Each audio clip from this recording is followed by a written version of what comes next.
அன்புக்குள்ளே ஆண்டவர் இரட்சகராகிய கிறிஸ்து நாமத்தில் உங்களை வாழ்த்துகிறேன்.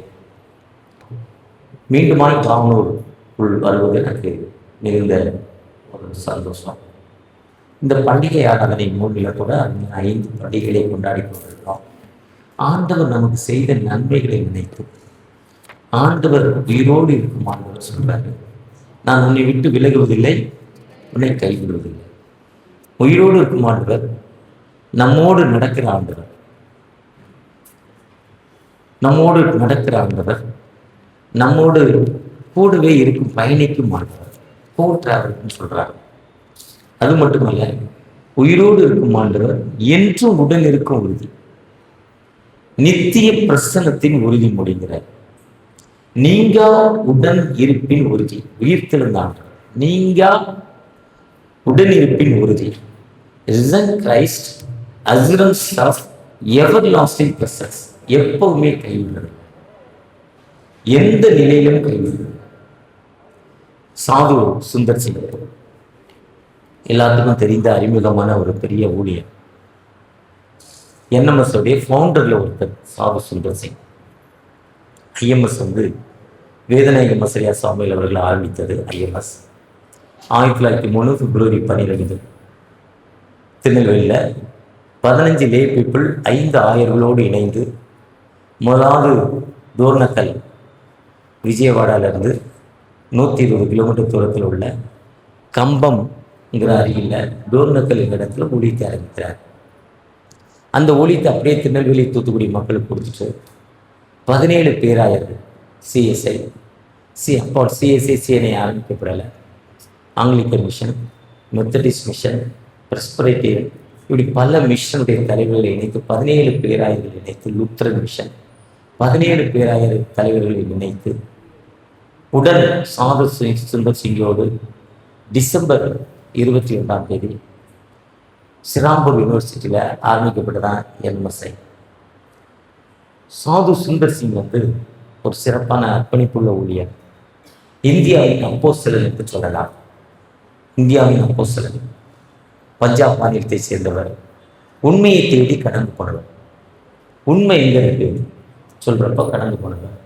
யாராவது இயேசுவை சொன்னா அவனை சட்டையை அவுத்து வைப்பான், பயங்கரமான முரடன். இயேசுன்னு சொல்லக்கூடாது, இந்தியா மேல்நாட்டு கடவுளை சொல்லாரு. ஆனால் உண்மையை தேடி அலைந்து தெரியும். ஒரு முறை அவர் உண்மையை தேடி கொண்டிருக்கா, சிறு வயது டீனேஜில் அந்த உண்மை அவருக்கு கிடையாது. அப்போ தான் மறித்து விட வேண்டும் என்று ரயில்வே தண்டவாளத்தில் நடந்துட்டு இருக்கார். ரயில்வே எங்கேயும் இல்லை. அதில் ஒரு பேப்பர் இருக்கு. அந்த பேப்பர் எடுத்து வாசிக்கிறார். உங்கள் என்னத்தில் விசுவாசமாக, நானே வழியும் சத்தியம் ஜீவன், என் நாமத்தினால் எவைகளை கேட்டாலும் சொன்ன வார்த்தை. அந்த வார்த்தை எப்படி இருந்ததுன்னா, ட்ரெயினில் டிராவல் பண்ண ஒரு சகோதரர் புதிய ஏற்பாடு கொடுக்குறாரு. புதிய ஏற்பாடை வாங்கின ஒரு நபர் பீஸா கிழிக்கிறாரு. கிழிச்சு ஜன்னல் வழியாக, ட்ரெயினில் ஜன்னல் வழியாக வெளியே போடுறாரு. அந்த ஜன்னல் வழியாக வெளியே போட்ட ஒரு பேப்பர் தான் ஒரு கையில் கிடைக்கு. அதுக்கு முன்னே இதே மாதிரி அங்கி போட்டவன் அடிக்கிறாரு, ஒயிட்டு கோயில் போட்டவன் அடிக்கிறாரு, அதாவது இயேசு இருக்கு காசுன்னு சொன்னா அவன் அடிக்கிறாரு. வார்த்தை அவனுக்குள்ள பிரிய செய்து கிறிஸ்தவனாக மாறுகிறார். வீட்டில் போய் சொல்றாரு, நீ மட்டும் எல்லா வெளியே சொல்லாதா, நம்ம பாரம்பரியம் பெருசு, நாம் ஒரு சிங்க இனத்தை சேர்ந்தவர்கள், நமக்கும் அவங்களுக்கும் ஒளி தான் கடவுள், அவங்களுக்கு சிலை வழிபாடு கிடையாது, ஒளி தான் கடவுள். எப்படி நீங்கள் நவம்பர் 30 இங்கேருந்து ஒளி எடுத்து வீட்டுக்கு கொண்டு போறீங்களோ, அதே மாதிரி அவங்களுடைய வாழ்க்கை ஒளி தான்.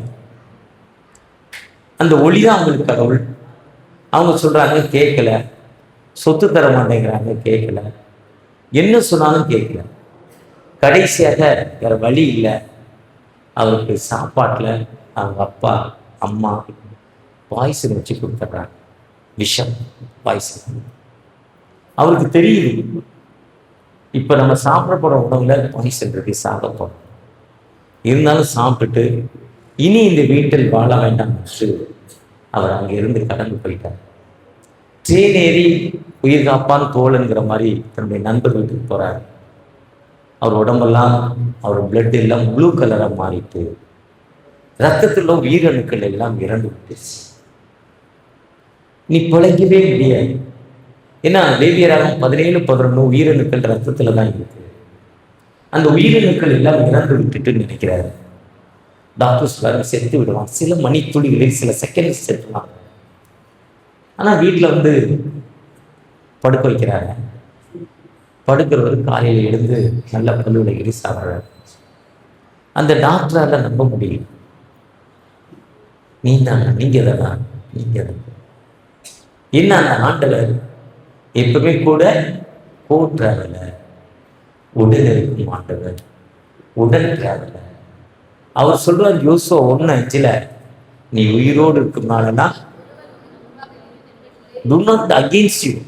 என்ன சொல்றாரு? உனக்கு முன்பாக ஒருவனும்.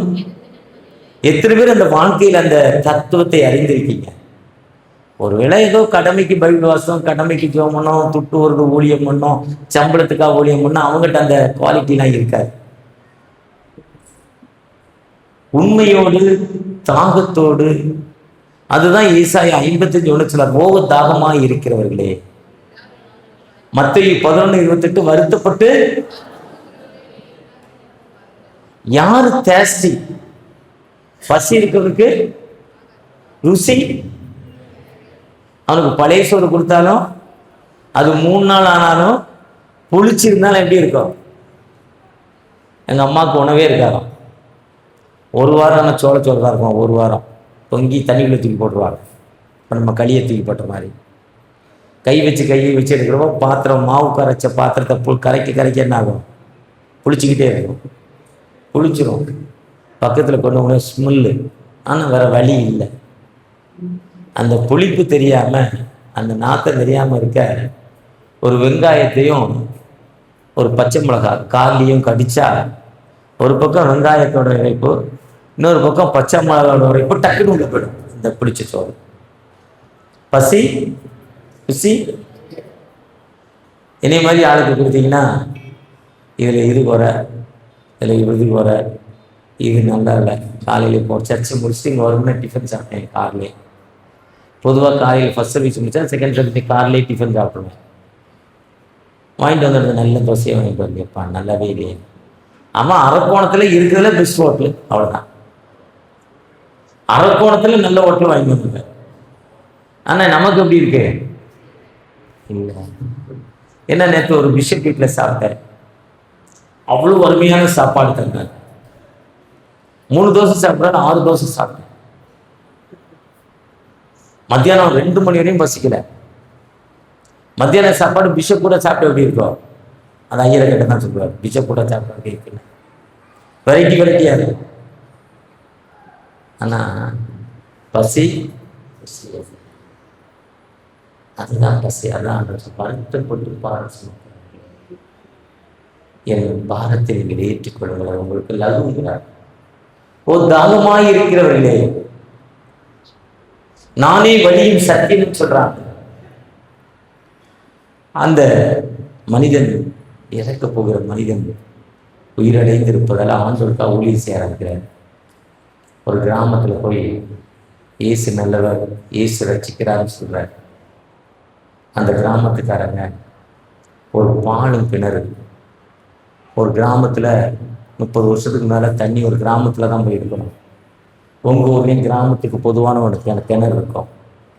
இப்போ தண்ணி கிணறு குப்பையும் பாம்பும் பலியும் இருக்கும், நாற்றம் வரும். அதனால அந்த கிணத்தை மூடி வச்சுட்டாங்க. அந்த கிணத்துக்குள்ள தூக்கி விட பாலும் கிணத்துல தூக்கி விட போட்டுட்டாங்க சாது சுந்தர் சிங்கர்.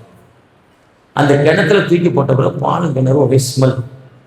ஒரு பக்கம் பாம்பு, ஒரு பக்கம் பல்லி, இன்னொரு பக்கம் அப்படி பலவிதமான கஷ்டங்கள் மத்தியில என் தேவனே, என் தேவனே ஏன் என்னை தாவீது சங்கீதம் 22 கொடுக்கிறார். உபத்திரப்பட்ட உபத்திரத்தை அறுவருக்கல்ல, அற்பமா என்னல்ல, தம்மை நோக்கி கூப்பிடுகையில் தம்முடைய முகத்தை மறைத்துக் கொள்ளவில்லை. இயேசு கிறிஸ்து சிலுவையில் தொங்குறப்போ இந்த பாவங்கள் அவர் மேல கொட்டப்பட்ட பொழுது அவருக்கும் பிதாவுக்குள்ள பாகை துண்டிக்கப்பட்டதல்ல, உலகெங்கும் காரில் வந்துச்சு, சன் மறைக்கப்பட்டுச்சு, வெளிச்சம் போயிடுச்சு.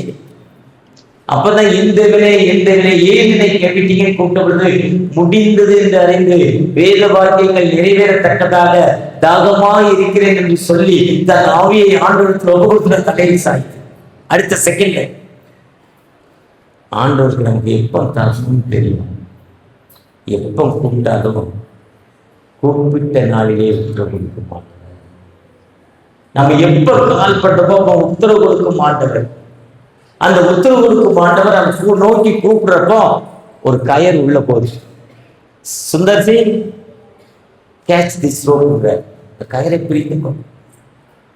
பிடிக்கிறாரு, இழுக்கிறாரு, மேலே அந்த ஓட்ட வழியாக மேலே வர்றாரு. அதனால என்எம்எஸ்க்கு நான் போயிருந்தேன். லிஃப்ட் வழியில் நின்று போச்சு. 2 ஃப்ளோருக்கும் ஒரு செகண்ட் இடையில நிற்கிது. லிஃப்ட்டு திறக்க முடியல. நானும் ஒரு குருவானவரும் 2 ஐயரும் என்னென்னோ போராடும் முடியல. கடைசியில் ஒரு ஐடியா கொடுத்த உள்ள இருந்தேன். அதன்படி தூக்குனாங்க. ஒரு மாதிரி தூக்கிட்டாங்க. பயம். அதே மாதிரிதான் சாது அந்த கயரில் தூக்கி வெளியே விட்டுறோமே, வெளியே சுற்றி பார்க்குறாரு. யாருமே இல்லை, வெளியே யாருமே இல்லை. சுற்றி பார்க்குறமே யாருமே. அப்பதான் ஆண்டவர் நம்மோடு மாட்டார். ஒவ்வொரு நிலையிலும் நம்மை ஆசீர்வதித்து பாதுகாக்க மாட்டார். அந்த ஆண்டவர் சொல்றாரு, நீங்க பண ஆசை உங்களுக்கு வேண்டாம். எபிரேயர் 13:5 வாசித்திருப்பீங்கன்னா என்னுடைய டெக்ஸ்ட் அது.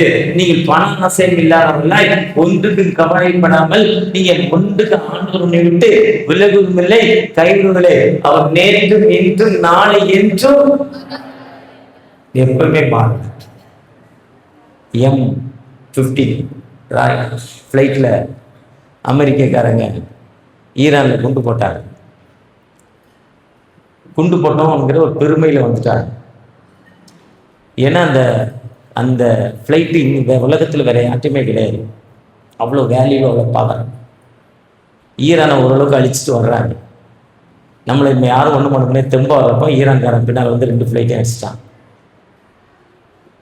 அந்த பைலட்டுக்கு மட்டும் எஜெக்ட்டுங்கிற ஒரு சுவிட்ச் இருக்கு பக்கத்தில். ஒரே ஒருத்தர் தான், வேற யாரும் இருக்க மாட்டாங்க. அவங்களுக்கு ஆபத்து வருதுன்னா சுவிட்சை அமுக்கணும்னா எஜெக்ட் பண்ணி ஃபைல அவங்களை தூக்கி வெளியே கொண்டே போட்டுரும். இப்போ நிற்கிற லக்ஸரி காரில் ஏர் பேக் இருக்குல்ல, 85 கிலோமீட்டரில் போய் மோதிங்கன்னா அந்த ஏர் பேக் வந்து நம்மளை காப்பாற்றிடும். அந்த ஏர் பேக் அதிகம் இருக்கும், அதுக்கு தகுந்த மாதிரி விலை அதிகம் கார். ஒரு சில வண்டியில் முன்னால் மட்டும் இருக்கும், ஒரு சில வண்டியில் பின்னால் இருக்கும், ஒரு சில வண்டியில் திரும்ப இடத்துலலாம் இருக்கும். நம்மளை டேமேஜ்லேருந்து காப்பாற்றும். அதே மாதிரி இந்த எஜெக்டிவ் தூக்கி போட்டோம்னா அது பாராசூட்டு மூலம் அது பாராசூட்டு கீழே இருப்பாங்களா, அந்த சீட்டு கீழே, பைலட் சீட்டு கீழே பாராசூட்டு பறக்கும். அதில் என்ன இருக்குன்னா ஒரு வாக்கி டாக்கி, கொஞ்சம் உணவுனா பசிக்காத உணவு. அந்த மேலே போகிறாங்கள சந்தனுக்கு அவங்க சாப்பிட்ற உணவு கொஞ்சம் கெட்டு போகாது. கொஞ்சம் வாக்கி டாக்கி பொண்ணு. அதில் ஒருத்தரை காப்பாற்றினா ஒருத்தரை காப்பாற்ற முடியாது. லாடிச்சு கூப்பிட்டுருந்தான். அவன் கொடுத்த மெசேஜ் அனுப்பலாம். அதுலேருந்து அவனை பிடிச்சு கொடுத்தா எத்தனையோ லட்சம் டாலர் தரேன்னு ஈரான் சொல்லிச்சு. ஆனால் இவங்க 150 ஃப்ளைட்டை அனுப்பி அமெரிக்காவிலேருந்து அவனை காப்பாற்றுறாங்க. 3 நாள் கழிச்சு 3 நாள் உணவு இல்லாமல் மலைகளில் நடந்து தவண்டு உயிருக்கு போராடி காப்பாற்றினாங்க. அதே மாதிரி கொஞ்ச நாளைக்கு முன்னால ஒரு இதில் வந்து கடல்ல 2 நாள் இருந்து ஒரு பைலட்டை காப்பாற்றுறாங்க அமெரிக்காவில் இருந்து. அந்த ஆண்டவர் இன்றும் உயிர் உள்ளவர், இன்றும் வாழும் கடவுள். இன்று நமக்கு விடுதலை கொடுக்குமா? தம்மை நோக்கி கூப்பிடுகிற யாவருக்கும் என்ன சொல்றாரு? உண்மையா சகோதரி அழகா சொல்லிட்டாரு.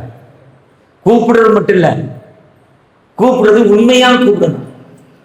தம்மை நோக்கி உண்மையாய் கூப்பிடுகிற யாவருக்கும் கர்த்தர் சமீபமாய் இருக்கிறார். அந்த உயிர்த்திருந்த கிறிஸ்து என்று உடன் இருக்க உறுதி, நித்திய பிரசன்னத்தின் உறுதி, நீங்க உடனிருப்பின் உறுதி. அந்த ஆண்டவர் எப்பவுமே கைவிடாத, அந்த ஆண்டவர் எப்பவுமே நம்மோடு இருக்க மாட்டார். அதுதான் மத்தியில வானத்தின் பூமியிலும் சகல அதிகாரம் எனக்கு கொடுக்கப்பட்டிருக்கு, வானத்தின் பூமியிலும் சகல அதிகாரம் எனக்கு கொடுக்கப்பட்டிருக்கு, உலகத்தின் முடிவு நான் உங்களோடு இருக்கிறேன். இந்த எட்டாம் பேர் I am with you, everlasting presence, எப்படி கைவிடாத ஆண்டவர். அதுதான் ஏசாயா 41:8 மை சன், என் சிறைகளாகிய ஆபிரகாமின் சந்ததியே, நான் உனக்கு துணை இருப்பேன், நான் உன்னோடு இருக்கிறேன், நான் உனக்கு ஸ்ட்ரென்த் சொல்றேன்.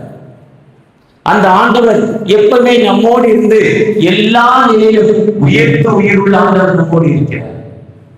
இன்னைக்கு வாழும் கடவுளாய் நம்மோடு இருக்கிறார். இன்னைக்கு இந்தியாவில் எப்பவுமே சுவிசேஷத்துக்கு இந்தியாவில் எதிர்ப்புகள் உண்டு. இப்போ நிகழ்காலங்களில் உத்தரப்பிரதேசத்துல சர்ச்சை திறந்து 15 வருஷம் ஆச்சு. 100கணக்கான சர்ச்சை கட்டப்பட்டிருக்கு, திறக்க முடியாத நிலைமை. தமிழ் மிஷனரிகள் போய் அவங்க லாங்குவேஜை தவிர அடுத்த லாங்குவேஜ் போய் அங்கே காஸ்பல் சொல்ல முடியல, அரெஸ்ட் பண்ணிடுறாங்க. ஒரு மிஷனரி எல்லாம் அரெஸ்ட் பண்ணி 6 மாதங்கள் ஆச்சு. ஒண்ணுமே இல்லை, சும்மா கொண்டே அரெஸ்ட் பண்ணாங்க, அப்படிதான் விட மாட்டாங்க. ரொம்ப ஒரு இந்தியாவில் ரொம்ப பயங்கரமான சூழ்நிலை. மத்திய பிரதேஷ், ஹரியானா, ராஜஸ்தான். ராஜஸ்தானில் போன மாசத்துல மத மாற்ற தடை சட்டம், குஜராத், உத்தரப்பிரதேஷ்.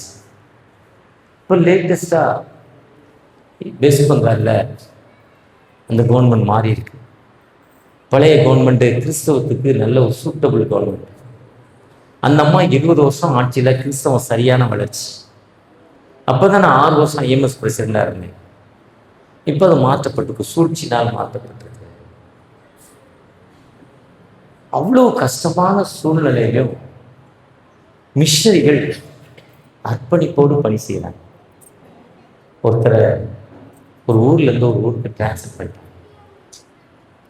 அங்க போய் டிரான்ஸ்ஃபர் பண்ணோன்னா அவர் தமிழ்நாட்டுக்காரு. வண்டியில் ஜாமானெல்லாம் எடுத்துக்கிட்டு அந்த ஊருக்கு போய் வீடு கேட்குறாங்க. நீ யாருன்னு கேட்குறாங்க. I M A Christian, I M A missionary. யாருமே வீடு கொடுக்க மாட்டேங்கிறாங்க. மிஷனரிக்கோ ஜெபம் பண்ணுறவங்களுக்கோ கொடுத்தா நாங்கள் இங்கே வாழ முடியாது, எங்களையும் சேர்த்து அடிப்பான். தீவிரவாதி ஒன்றையை மட்டும் அடிக்க மாட்டான், என்னையும் சேர்த்து அடிப்பான். தரமாட்டேன்ட்டான், தர முடியாது. 2 சின்ன பிள்ளைகள் 2 நாள் பஸ் ஸ்டாண்டில் படுத்திருக்கிறாரு, 1 நாள் ரயில்வே ஸ்டேஷனில் படுத்திருக்கிறாரு. ஒரு வீட்டில் போய் கேட்குறாரு. அந்த அம்மா அந்த ஏரியாவில் 3000 ரூபா வாடகை. ஒருவேளை காவனூரில் வாடகை 2000 ரூபான்னா அரக்கோணத்தில் வாடகை 4000 ரூபா. அதே வாடகை டி நகரில் 12,000 ரூபா. இடத்துக்கு தகுந்த மாதிரி 2000 ரூபா வாடகை விட அந்த அம்மா 20,000 ரூபா சொல்லுது. இவருக்கு வாடகை இருந்து 5000 ரூபா தான் கொடுப்பாங்க. 4 நாள் 5 நாள் ரோட்டில் படுத்தாச்சு மனைவி பிள்ளைகளோடு. எஞ்சிறாரு, குறைக்க முடியாது, இவ்வளோன்னா வாங்க. சரி, சம்பளத்தில் ஒரு பகுதியை கொடுத்தாலும் வாடகை போறாரு. அந்த அம்மா சொல்லுது, 1 மாசத்துல நீ வீடு காலி பண்ணிடும், 1 மந்த்ல நீ காலி பண்ண, 1 மாசத்துல எங்கேயாவது வீடு பார்த்துட்டு போயிருங்கிறாங்க. வேற வழி இல்லை, கர்த்தர் மேல பாரத்தை வச்சாச்சு. சங்கீதம் 55:22 இப்படி 4 பேர் 1க்கும் பகிர்ந்துட்டாங்க.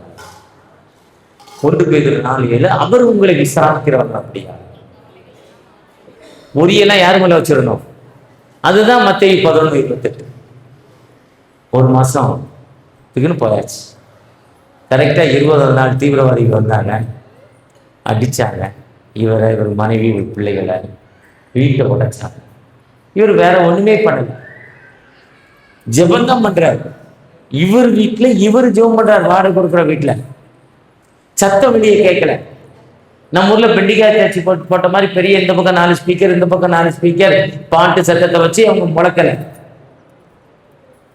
அடிக்கிறாங்க, உதைக்கிறாங்க. அதுவரை அவர் ஹவுஸ் ஓனரை பார்க்கல. அடி வாங்கிட்டு மீண்டும் தோத்திரம் சொல்லிக்கிட்டே இருக்காரு. மீண்டும் ஆண்டவருக்கு நன்றி செலுத்தி கொண்டே இருக்கார். அந்த ஹவுஸ் ஓனர் அங்கே இல்லை, வெளியே இருக்கார். அவர் ஃபோன் பண்ணி என்ன நடந்ததுன்னு கேட்குறாரு. வந்தாங்க, அடித்தாங்க, போனாங்க.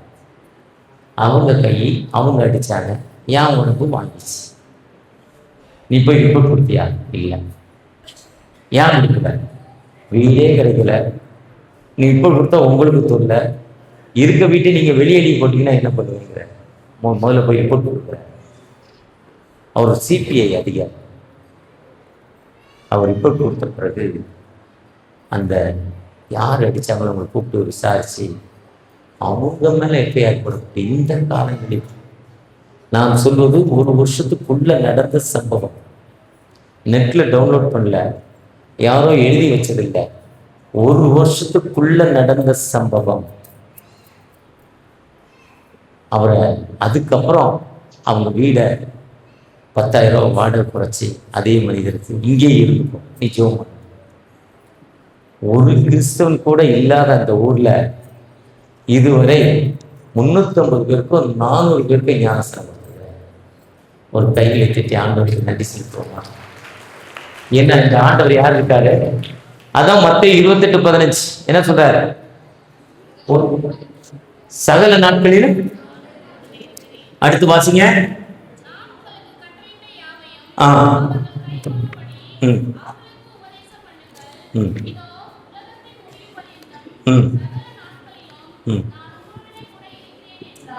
வானத்திலும் பூமியிலும் சகல அதிகாரம் அந்த அவர் ஆண்டவர் இருக்கு. ஆனா ஆண்டவர் சொல்றப்போ உன் சிலுவையை எடுத்து கொண்டு போங்க, உன் சிலுவை இல்லாம நீ போக முடியாதுங்கிற. அப்படிப்பட்ட ஆண்டவர் நம்மோடு இருக்கிறார். அந்த ஆண்டவர் மத்தியில இன்னைக்கு லேட்டஸ்ட் நேற்று நைட் ஒரு மிஷனரிட்ட பேசுறப்போ சொல்றாரு, யூபியில இருந்து நாங்க தமிழ் மிஷனரிலாம் வாபஸ் வாங்கிடுறோம், லோக்கல் இவாஞ்சலிஸ்ட மட்டும் வைக்கிறோம். பயங்கர பிரச்சனை. அடுத்த எலெக்ஷன் எங்க வரப்போகுது? உத்தரப்பிரதேசம். தமிழ்நாட்டில் என்னென்னவோ எதிர்பார்த்தோம், அந்த ஆண்டோடைய சித்தம் பாருங்களேன். போடான்னு அதை விட பவர்ஃபுல் ஒரு மேனை கொண்டு வந்துட்டா இருப்போம். நானே அகேன்ஸ்ட். ஆனா ரொம்ப தைரியமா இருக்கிறேன். ஆட்சி போனாலும் பரவாயில்ல, நான் சிஎம் ஆனாலும் பரவாயில்ல, ஓன் தோணை எனக்கு வேண்டாங்கிறாரு. அப்ப ஆண்டவரால முடியாத காரியம்? ராஜாக்களை உருவாக்குறவர் யாரு? தள்ளி போடுறவர் யாரு? கற்பத்தின் கனியை உருவாக்குறவர் யாரு? வானத்தின் பூமியை உருவாக்குறவர் யாரு? மலையை உருவாக்குறவர் யாரு? இப்ப அந்த 5 வருஷம் ஆண்டு விழால உங்களுடைய தீர்மானம் என்ன? கர்த்தருக்காக நீங்கள் ஜெபிக்க வேண்டும், மிஷனுக்காக ஜெபிக்க வேண்டும். கிறிஸ்தவ பக்தி முக்தி சங்கம் எத்தனை ஆண்டு? எத்தனை ஆண்டியா? நீங்க தான் தலைவர். நீங்க எத்தனை கோயில் கட்டியிருக்கீங்க? எத்தனை மிஷனரி சப்போர்ட் பண்ணியிருக்கீங்க? எத்தனை ஏழை பிள்ளைகளை படிக்க வச்சிருக்கீங்க? கடவுளுக்கு நான் கேட்கலங்க, நான் கேட்கல. ஒரு லிஸ்ட் சொல்லுங்க, நீங்க சொல்லி பாருங்க. நிச்சயமா கொடுக்குற ஊர் இது. கிராமத்துல இவ்வளவு பெரிய சர்ச்சை கட்டுவது சாதாரண காரியமா? இல்ல, சாதாரண காரியம் இல்ல. ஒரு விசுவாசம் நிறைந்த ஒரு குடும்பம், கிறிஸ்துவர்கள் நிறைந்த ஒரு குடும்பம், கிறிஸ்துவ நம்பிக்கை நிறைந்த குடும்பம். கிறிஸ்து வரப்போய் தான் ஸ்காட்லாந்து மிஷன் வரப்போய் தான் அழகா பேண்ட் சட்டை ஒரே கலர்ல 2 பேரும் போட்டிருக்காங்க. 2 பேருமே பென்ஷன் வாங்க, இவர் பென்ஷன் வாங்குறாரு. எல்லாரும் ஒரே கலர், எல்லாருமே government servant. 70% government servant. Railway 40%, 10% government servant. 1% கூட கவர்மெண்ட் சர்வெண்ட் ஊர் எவ்வளவு ஊர் இருக்கு? இருக்கா இல்லையா? நம்ம தாத்தாக்கு தாத்தா எப்படி இருந்தார்? மிஷன் வரப்போய் தானங்க இன்னைக்கு அந்த லைட் நவம்பர் 30 எடுத்துட்டு போறோம் வெளியே. நான் ஒளி உலகத்திற்கு எந்த மனுஷனை பிரகாசிக்கிற ஒளியே மற்றவனை நம்ம பிராகசி. இன்னைக்கு இந்தியாவில் இன்னைக்கு இப்படிப்பட்ட ஒரு கஷ்டமான சூழ்நிலை, இப்படி கட்சிதான் வரணும்னு நான் கூட ஜெபம் பண்ணேன். நிறைய பாஸ்டர்லாம் கொடுத்து ஜெபம் பண்ணேன். கடவுள் சொல்றாரு, உன்னுடைய நினைவுகள் வேற, என்னுடைய நினைவுகள் வேற மாட்டேன். 5 ரூபா ஓட்டுக்கு காசு கொடுக்காம, 2000 ரூபா கொடுக்காம, குக்கர் கொடுக்காம, ஆட்டோ கொடுக்காம, தெருவா போகாம ஜெயிச்சு எம்எல்ஏ ஆகி மினிஸ்டர் ஆகிட்டாங்க. ஆயிட்டாரா இல்லையா?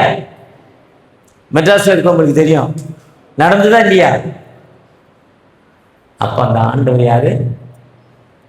அத்தாரிட்டி இருக்கு. அவரால் முடியாத காரியம் ஒன்றையுமே இல்லை.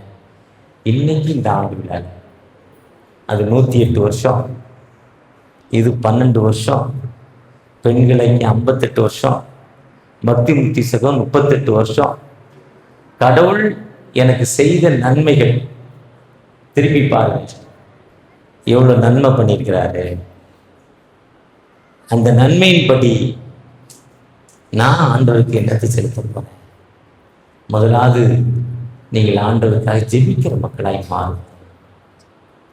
உங்களுடைய ஜெபத்தில் ஒரு நாளைக்கு 2, 3, 5 நிமிடங்கள் மிஷனுக்காக, IMS, NMS, Vishwavani, FMPB, Shalom ministry, James ministry, கிரியம் இன்டர்நேஷனல், ஐஎம்எம், இல்லங்கள் செய்தி, good bye clinic, GMS, TMB, நம்முடைய பேராயத்தில் 160 மிஷனரிகள் அவர்கள் பணிக்காக, நம்முடைய பேராயத்தில் அநேக மிஷனரிகள் மனைவி பிள்ளைகள் எல்லாம் விட்டுட்டு, சொந்தங்களை விட்டுட்டு, எந்தவித எதிர்பார்ப்பு இல்லாமல் அங்கே வேலை செய்கிறாங்க. காரணம் என்ன தெரியுமா? தான் பெற்ற இன்பத்தை வையகம் பெற வேண்டும். ஐயராகிறது பெரிய வேலை இல்லை, அது பெரிய ஊழியம் இல்லை, அது வேற. என் பிள்ளைக்கு ஐயருக்கு விட்டுட்டேங்காதீங்க, அது சம்பளத்துக்கு, அது வேற கதை. இன்னைக்கு வட இந்தியாவில் மிஷன் அறியாத எவ்வளோ மக்கள் வாழ்ந்து கொண்டிருக்காங்க. நீங்க ஜெபித்து பாருங்க, கொடுத்து பாருங்க, ஆண்டவர்களை உயர்த்துமான். நான் மிஷனுக்காக ஜெபித்ததாதான் ஐஎம்எஸ்டைய பிரசிடண்டாக மாறினேன். நான் மிஷனுக்காக ஜெபித்ததாதான் என்எம்எஸ்டைய ட்ரெஷரராக இருக்கேன். நான் மிஷனுக்காக ஜெபித்ததாதான் எனக்கு இந்த ஆர்டினேஷன், இந்த அங்கி கூப்பிட்டு கொடுத்தாங்க. நான் மிஷன் என்னை இணைத்து கொண்டதால் ஆண்டவரை உயர்த்திருக்கிறார். அந்த ஆண்டவர் நம்மோடு கடந்து வந்திருக்கிறார். இன்று மாலை கூட இன்னொரு மீட்டிங் இருக்கு, அதை முடிச்சுட்டு வில்லேஜ் தடாக்கு போகிறேன். நம்முடைய பேராயத்துடைய மிஷனரியோடு சண்டே ஸ்கூல் பிபிஎஸ்டைய ஃபைனல் ப்ரோக்ராம். 6 கிராமம், 3 கிராமங்கள் ஒன்றாக இணைந்து பின்தங்கின கிராமங்கள், கல்வியறிவு இல்லாத மக்கள், 22 வயசுல 7 பிள்ளை, இங்கிருந்து 50 கிலோமீட்டர்ல 22 வயசுல 7 குழந்தைகள். சோறு இல்லை, உணவு வாய்க்கு போயில, அந்த போயிலுடைய கசப்பு வரைக்கும் தான் உணவு. இப்படிப்பட்ட மக்கள் வாழ்ந்து கொண்டிருக்காங்க. அதுதான் நீதிமொழியை மத்திய 28 நீங்கள் புறப்பட்டு சகல ஜாதி விசேஷராக இந்த ஆண்டவர் நம்மோடு கடந்து இருக்கிறார். ஒரு திரள் கூட்ட மக்கள் வந்திருக்கிறோம். ஆரம்பிக்கிறப்ப ரொம்ப கம்மியாக இருந்தது, நிறைய மக்கள் வந்திருக்கீங்க. நீங்கள் ஜெபிக்கிற ஜெபம் நம்ம எப்படி இருக்கிறோம்? அந்த ஜெபத்தோடு ஆண்டவர்கிட்ட ஒப்பு கொடுப்போமா?